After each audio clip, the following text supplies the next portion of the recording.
joined by Paul Carroll. He's a senior advisor at N Square, an organization focusing on nuclear disarmament and non-proliferation. Good to have you with us, sir. My pleasure. Thank you, Wang. What additional military deterrent do you think the U.S. can use against North Korea? I don't think there is an additional military deterrent. The North Koreans are well aware of both the United States as well as South Korea's military capabilities. They've been well aware of this for decades. There hasn't been a significant or substantial change in that. What has occurred, what is different now, is, as you said, this war of words.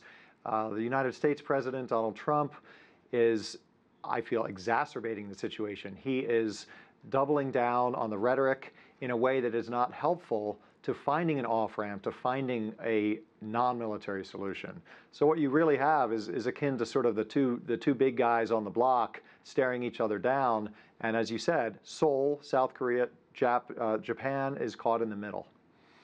Well, Paul, senior U.S. administration officials, including Defense Secretary James Mattis, made it very clear that the U.S. diplomatic officials like Secretary Tillerson and Ambassador Nikki Haley are taking the lead in resolving the crisis through negotiations, not necessarily war. So what could be a viable diplomatic solution at this point? I think it's important to make a distinction between a diplomatic solution in the longer term, in actually resolving the long-standing conflict and sense of tension on the peninsula. Keep in mind, the Korean War did not end with a peace treaty. It ended with an armistice. The North Koreans have been in a psychological and literal state of war for 6 decades.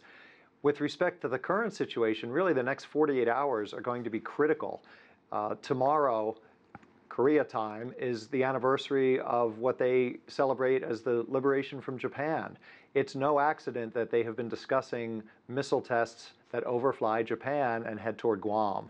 So what we need to do in the next 24 hours is increase the presence of people like Secretary Mattis, increase not only the dialogue with U.S. military commanders, but something needs to change in the White House. The president himself needs to say something different and provide the North Koreans an off-ramp.